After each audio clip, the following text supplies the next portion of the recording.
Good evening. Thank you so much for joining us. One Zambia, One Nation. My name is Kala Mchima to present the news. The headlines. President Hichilema reaffirms government's commitment to bettering lives of Zambians. 12 year dead in Lake Mwelu accident. Government to set up 4 combined cycle power plants. And Solwezi residents throg NAPSA offices for partial benefits. President Hakainde Hichilema has described the late Austin Mwinga as a great freedom fighter who promoted the rule of law, democracy, and political freedom through music.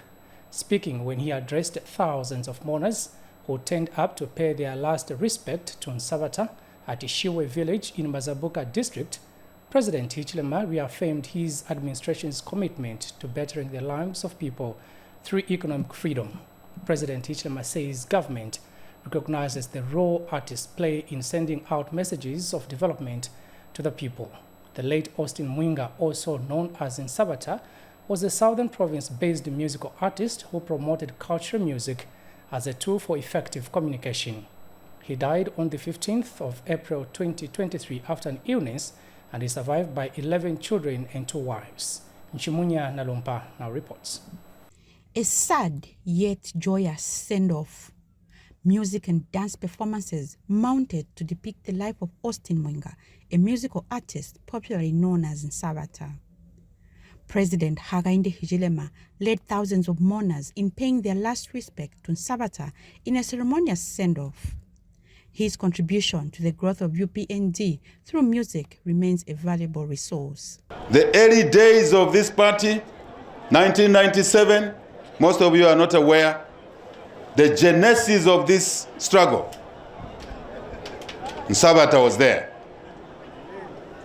Twamulumba what he did, a group yagwe, abanagwe, he survived to see his seed germinate into government, but not to live for long. Nsabata's music promoted the development aspirations of ordinary citizens, a legacy President Hichilema is committed to fulfill. We thank Nsabata Mwinga Twagulumba. But the best way of remembering Nsabata is to continue with the work he was doing, what he stood for. That's our duty. We are committed to continuing with the struggle, to better the lives of those that you fought for. For Southern Province UPND Chairman Biliad Magwembo, Nsabata was like a special bell for the party.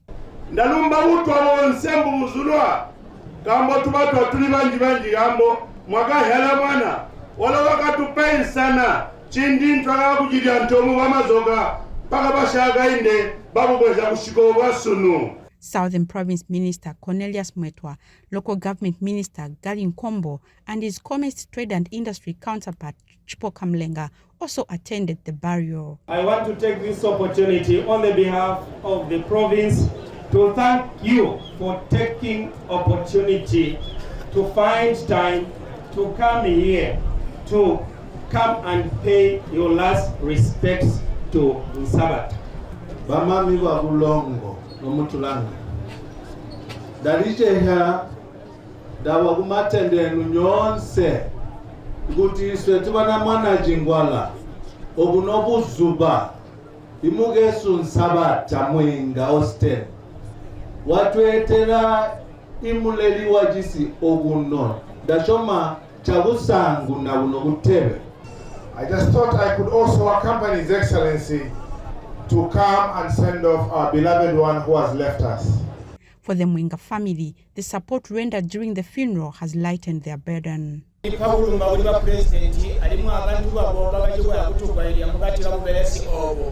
death of Nsabata is a great loss to the music industry. It's just a short time when we lost Mashombe, and today we are here to mourn Nsabata. What a sad news.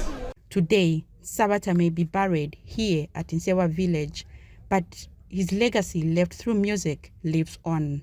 Mr. Nsabata, who died on April 15, is survived by 2 wives and 11 children. Nchimunya Nalumpa, ZANIS in Mazabuka, Southern Province. Artists in Southern Province have described the late Austin Mwinga, popularly known as Nsabata, as a great mentor who helped many young artists in the province develop their musical talent. The artists say the late was an accommodative person who offered his skills and talent to groom young artists. Mr. Mwinga died on Saturday, April 15, 2023, after an illness. Here's a report.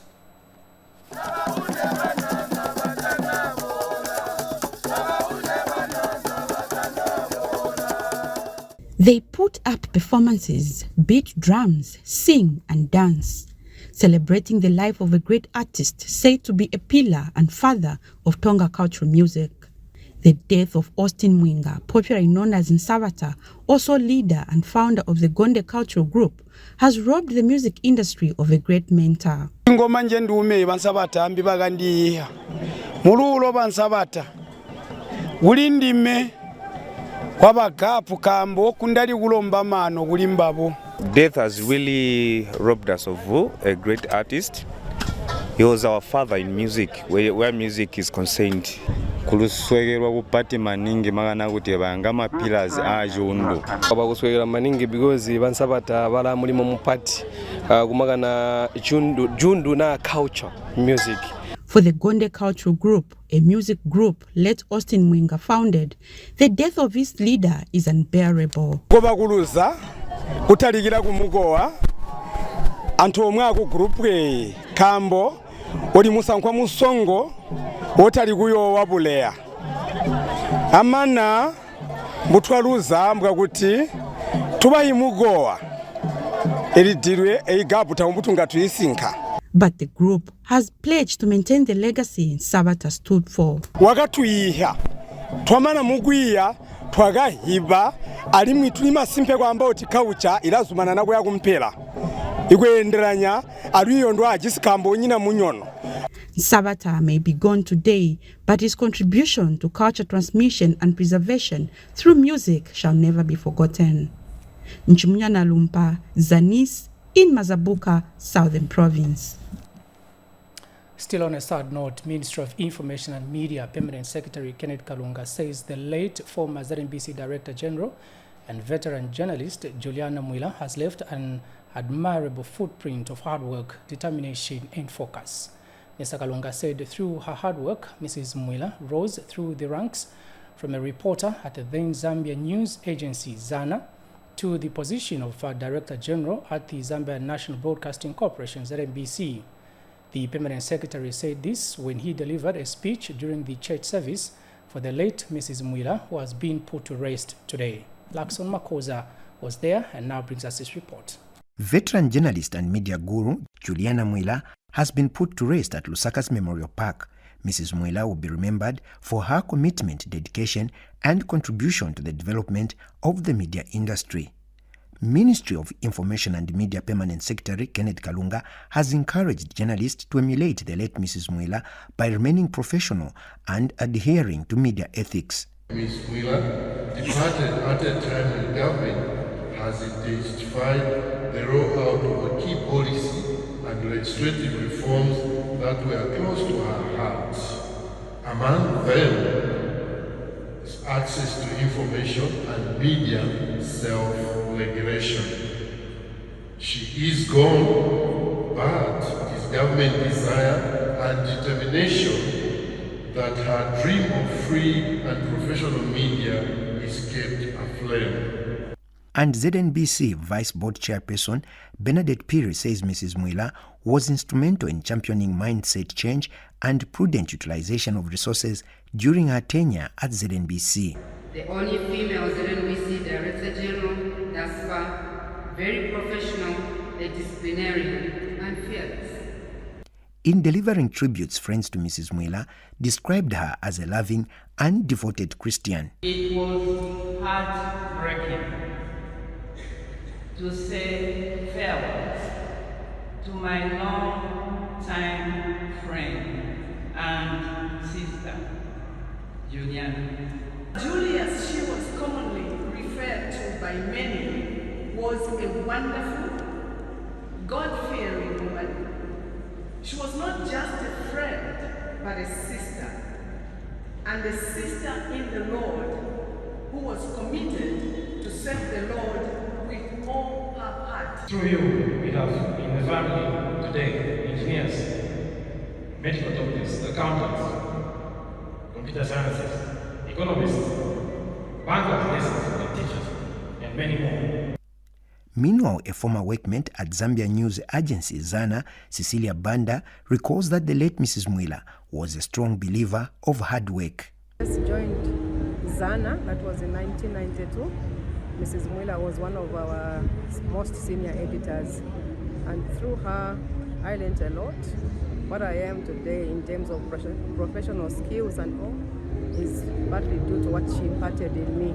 Mrs. Mwila was a true Earlier Christian Assemblies of God, Bishop Elliot Cholwe implored congregants to use their gifts to touch other people's lives. She worked very, very hard, and I'm encouraging two families continue working very hard. We know she was a pillar in the family. Begin to tell yourselves, I want to be the next pillar. Mrs. Mwila died on Friday, April 14th, 2023, aged 67.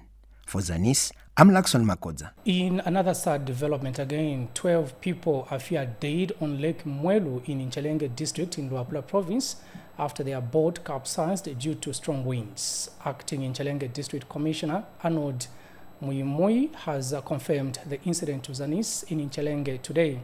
Mr. Muimui says the accident happened today when the boat carrying about 32 people from a funeral on Kilwa Island in Zambia were going to Kashobwe in the Democratic Republic of Congo, DRC, capsized in Chipuma area. He said 18 people survived the accident, while 2 bodies of an adult and a child have so far been retrieved. Mr. Muimui said it is not yet clear how many Zambians were on the boat. And when the boat capsized, about 18 people, survivors, were rescued alive, and the 2 bodies, an adult and a child, whose age has not yet been confirmed, were retrieved as dead bodies. And then at least 12 people are feared missing or dead. And that information we have communicated to DMMU for assistance in terms of searching for the bodies that are still missing. 3 people have died while 10 others were treated for suspected food poisoning in Kalaba area of Kaputa district. Acting Kaputa District Health Director Jonathan Bwalia says the incident happened last week in Kalaba area. Dr. Bwalia said the victims were initially isolated on suspicions that they had contracted cholera, but investigations showed that it was a case of food poisoning. He has explained that the 3 deceased were brought in dead, while the other victims were taken to Kalaba Cholera Center, where they were treated and later discharged. He said the department is still doing more investigations and has taken the food sample for further analysis to determine the type of poisoning. And Northern Province Health Director Ernest Mutale disclosed that Kaputa District Health Office has been piloted for devolution. Dr. Mutale said the process will result in some of the services under the Ministry of Health taken to the local authority. He said that the ministry will depend on the results of the devolution process in Kaputa District to implement in other districts. Last week we had a number of 13 suspected cholera cases that we diligently investigated, and we discovered that it was an issue of poisoning that was involving the Kalaba Rural Center. Currently, despite having 3 that came as BIGs, we had the rest of the patients that are admitted at Karabin Hospital, the treatment center. They are all treated and all okay and not discharged at home. We are still doing the complete investigation because the food that was partaken by the people there has been taken to food and laboratory in Lusaka. Right now we can say that I think Kaputa should be ready to actually respond to any suspected cases of cholera in this vein. in that we can quickly test through the RDTs, and then we could go build capacity through the NPHI team that has been in Sumbu. They are close by here. We can easily take those samples to Sumbu. Government, in conjunction with its cooperating partners, have launched the Healthcare Federation of Zambia, aimed at enhancing the participation of a private sector in delivery of health care services. Minister of Health Sylvia Masebo, who officially launched the project, commended the Federation for coming up with the initiative, which she describes as timely. Ms. Masebo has noted that government has for a long time been advocating for private sector participation to help deliver quality health care services to the people of Zambia. Details in the following report. It is a historic day for the Ministry of Health and cooperating partners as they have launched the first ever Healthcare Federation of Zambia, HFZ. The aim for this launch is to enhance private sector participation in healthcare service delivery. Minister of Health Sylvia Masebo, who launched the project, commended the Federation for coming up with such an initiative. Health Federation has attracted a number of important associations, which represent a network of over 200 private clinics, hospitals, pharmacies. And these institutions that play key roles in healthcare delivery. And so the private sector can really play a big role just in that activity to educate the masses about health, to prevent the spread of diseases, so that we have a health population that can help us attain our social, economic, political agenda as a country. USAID is one of the partners and explains some of the objectives.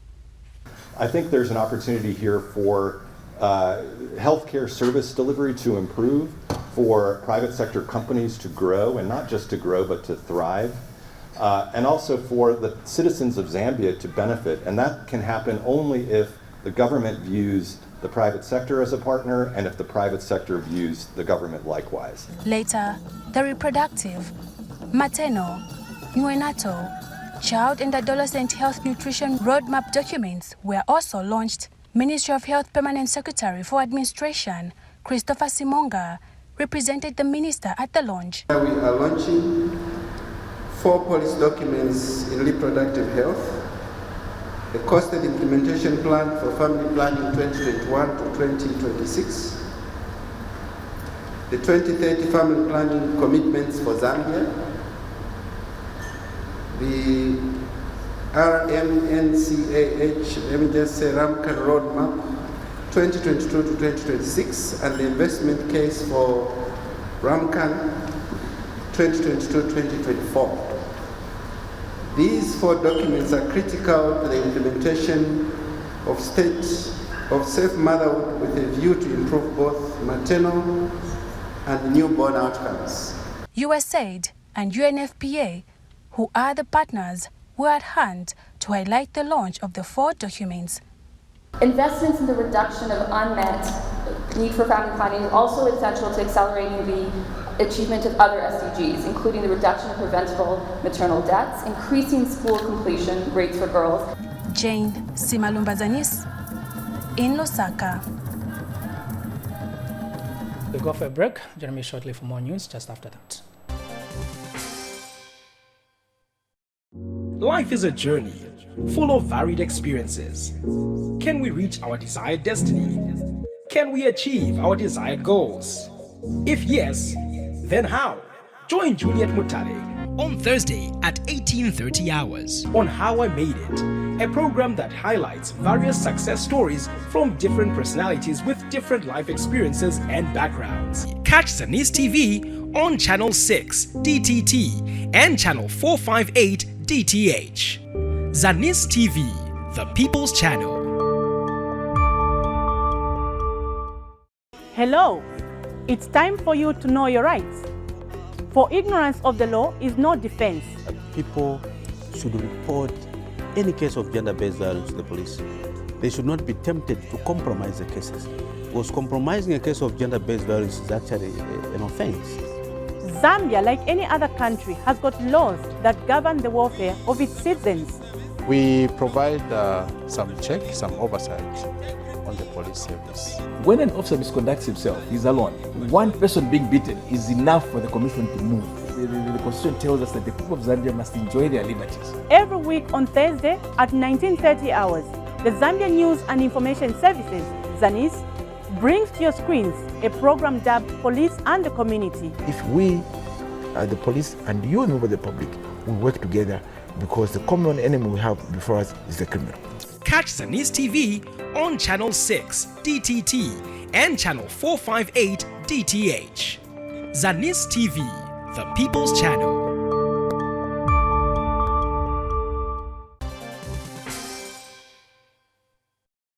Welcome back. We continue with the rest of the news.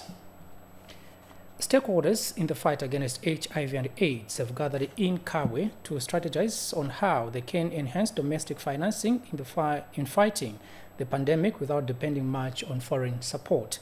National AIDS Council Acting Director Roy Mulenga says there is need to come up with domestic financing which is sustainable in order to win the pandemic. HIV/AIDS has continued to ravage the country among its citizens, while continuing to rely on cooperating partners for support in its response. Stakeholders in the fight against the pandemic have gathered in Kabwe to discuss on how domestic financing can be enhanced to reduce on donor dependence in responding to HIV/AIDS and other health-related issues. National AIDS Council Acting Director General Professor Lloyd Mlenga explains the need for domestic financing. The main challenges which we have for HIV are the new infections which are happening in the young age group, 15 to 24. They are carrying about 42% of the new HIV infections.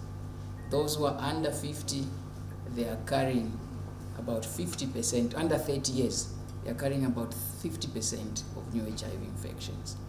And most of these are issues which, if we strengthened the sexual reproductive health, if we also looked at the rights which are championing under sexual reproductive health, we would be able to reduce most of these infections. So really, as we look around the resources for domestic financing, we don't just need to look at the treatment. I largely come from the treatment side, but I'm sure those of you who have known me of late have been championing prevention, because I know that without prevention, and it's highly linked to sexual and reproductive health issues, we are not going to find our way out of HIV epidemics. Treatment Advocacy and Literacy Campaign Executive Director Felix Mwanza has called for reforms in taxation. Over 70% of financing in the health sector comes from external sources. Now, that is a very big problem. So our hope is to ensure that we propose to the stakeholders, especially the government, to ensure that we embark on tax reforms, as well as procurement reforms, including public financial management systems, as well as increasing public-private, partnerships that is going to spur development in as far as health financing is concerned. Africa Trust Country Director Lenganji Nanyangwe says the country can no longer continue depending on donor funds in fighting the pandemics. And I think as a nation, we cannot continue to make ourselves vulnerable by saying donors will support HIV work, donors will support sexual reproductive health and rights work. It is a baby that we own, and therefore we must take care of this baby. But we also place ourselves in a very vulnerable position if we choose to depend on others to give us the funding that we need to do this work. For ZANIS, I'm Simeon Mbebwe in Kabwe, Central Province. From the health sector, we move to the energy sector, where government has announced plans to set up 4 combined cycle power plants in the country. Minister of Energy Peter Kapala says the planned power plants are expected to generate about 1,000 megawatts of electricity, thereby contributing positively to the country's energy sector. Here's a report. With the country's need for more energy source to enhance power supply across the country, government has continued to find ways of utilizing the available natural resources. Minister of Energy Peter Kapala has since announced plans to establish 4 combined cycle power plants in selected parts of the country.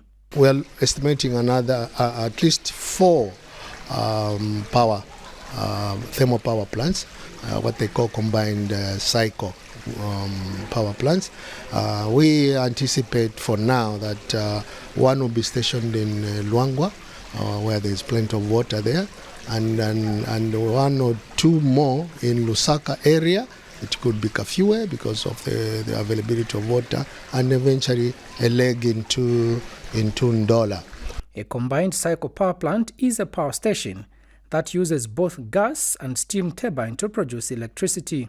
Zambia currently has over 3,600 megawatts of installed power generation, but with the coming in of the planned power plants, additional megawatts are expected. We are planning to generate approximately 1,000 megawatts along the gas pipeline. So this is not basically for power generation. It is also for domestic use, industrial and domestic. The combined cycle power plants are also meant to discourage deforestation, as gas will now be the most advisable source of energy other than the traditional hydropower. We are losing about 70,000 hectares of forest in Zambia annually, okay, as a result of charcoal production. So can we continue at this rate? So we are looking at this project as one of the urgent matters that we need to attend to, so that once we start with this project, we should be able to to put an end to charcoal production and find our people other alternative sources of income apart from deforestation. Kalan Muchima reporting.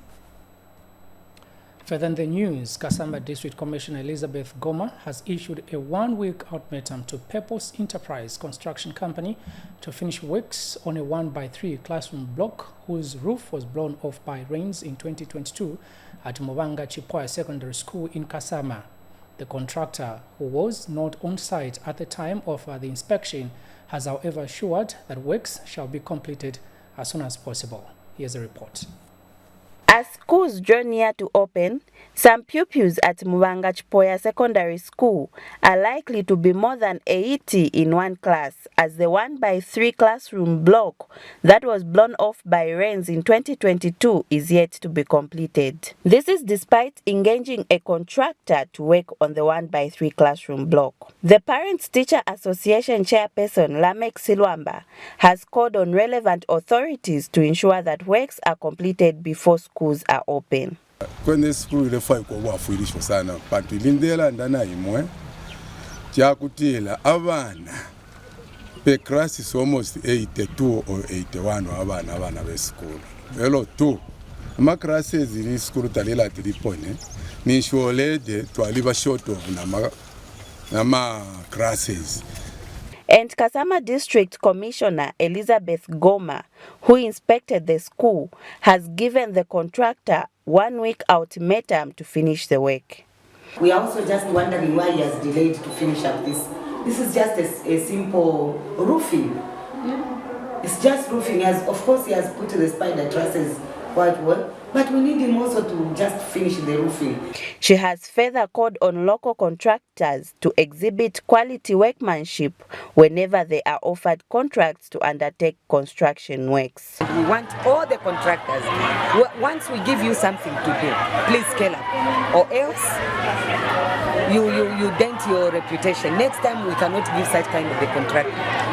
So I think it's also a warning to everyone. Once we give you a contract, we want to rush, we want to perform.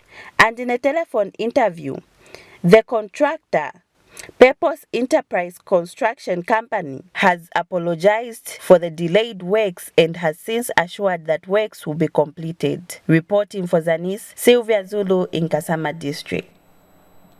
Thank you, Sylvia Zulu, for that report. We now cross over to Northwestern Province. And of course, following the assent of the National Pensions Amendment Bill of 2023 into law by President Hakainde Hichilema, several residents of Solwezi District stormed NAPSA building with a view to withdraw part of their benefits. The would-be beneficiaries are happy and have thanked President Hichilema for signing the bill into law. Details in this report. People from all walks of life this morning flocked NAPSA building in Solwezi District of Northwestern Province to start the process of partial withdrawal of their benefits. NAPSA station manager Chela Shinyangwe had a tough time explaining the procedure to the people. You have an NRS. Go and sign up, the guide is there. Sign up for NAPSA. It will allow you to make those amendments on your own, in the comfort of your office, in the comfort of your home. Yes. The beneficiaries are happy that they will not have to wait until retirement to get their benefits. However, they also have some concerns. Now other people are saying no, 45 years and above. So I'm not clear. Most of us, if we get, we'll be able to invest that money in other businesses. But now I'm also talking about the 20%. 20% is a bit small. Looking at the pressure that we have as civil servants. President Nava Bombasa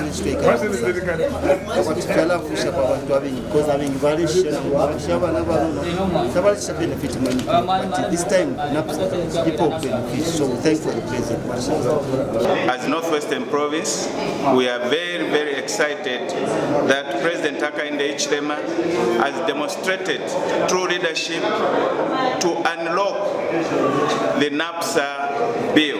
NAPSA Director General has clarified on the matter.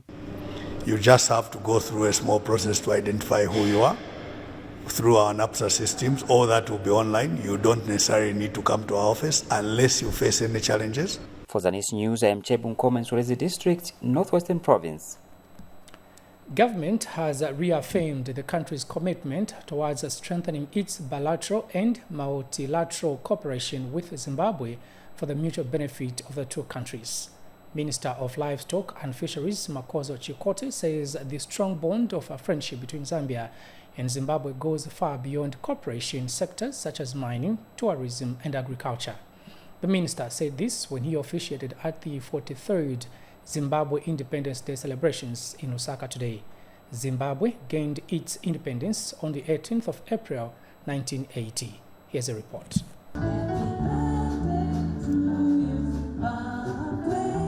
It was a momentous occasion for the people of Zimbabwe as they came together, joined by their Zambian brothers and sisters, in celebrating the 43rd Independence Day. Zimbabwe, a British colony, attained independence on April 18, 1980. Today, the country celebrates its independence under the leadership of Republican President Emmerson Mnangagwa. The celebration in Lusaka was led by Zimbabwean High Commissioner to Zambia, Charity Charamba. Take pride in knowing that our host country was a springboard of all liberation movements in Southern Africa. Zimbabwe's independence narrative is incomplete without mentioning Zambia's critical role in our struggle for independence. The solid partnership between our two countries is rooted in the bonds of solidarity and friendship that were forged in the period of Zimbabwe's struggle for independence. Zambia, under the leadership of the late Dr. Kenneth David Kaunda, may his soul rest in peace, took up our cause and gave us shelter, material, logistical and moral support to execute the struggle. Mrs. Charamba has praised the notable achievements that Zambia and Zimbabwe have recorded from the pre-independence era to date. I applaud the notable achievements by Zambia under the able leadership of His Excellency President Hakainde Hichilema and the United Party for National Development UPND government. The achievements include implementation of economic development programs, fighting corruption, introduction of free education, increase the constituents development fund, and the recent positive development towards debt restructuring. And officiating at the event, Minister of Fisheries and Livestock Makozo Chikote says Zambia and Zimbabwe are two sister countries who continue to enjoy a cordial relationship in many sectors of development. Acknowledges the strong bonds of friendship and cooperation that exist between our two countries, and reaffirms its commitment to further strengthen the bilateral and multilateral cooperation for mutual benefits of our two peoples. Your Excellencies, ladies and gentlemen, to say that Zambia and Zimbabwe cooperate in specific sectors including agriculture, manufacturing, real estate, tourism, and transport is an understatement because our relations are far and wide-reaching. Audrey Kalenga, ZANIS News, Lusaka. Finally, in the news tonight, an enterprising 34-year-old entrepreneur engaged in poultry business in Kasama district of Northern Province has appealed for empowerment in order to grow his business. Cornelius Katongo of Mulenga Hills Township wants an incubator to improve his business. Here's a report. Cornelius Katongo spends sleepless nights trying to ensure everything is fine with his village chickens that he keeps at his house. Katongo, a young entrepreneur, explains how he started his village chicken business. I started this business around somewhere March last year. I started with 100 beds. That is, when they grew up, I separated those that I wanted to be for production, which I remained with 50 beds. Hens 50, then the cocks were just 10. They started laying eggs, then I started picking eggs, then taking them for incubation.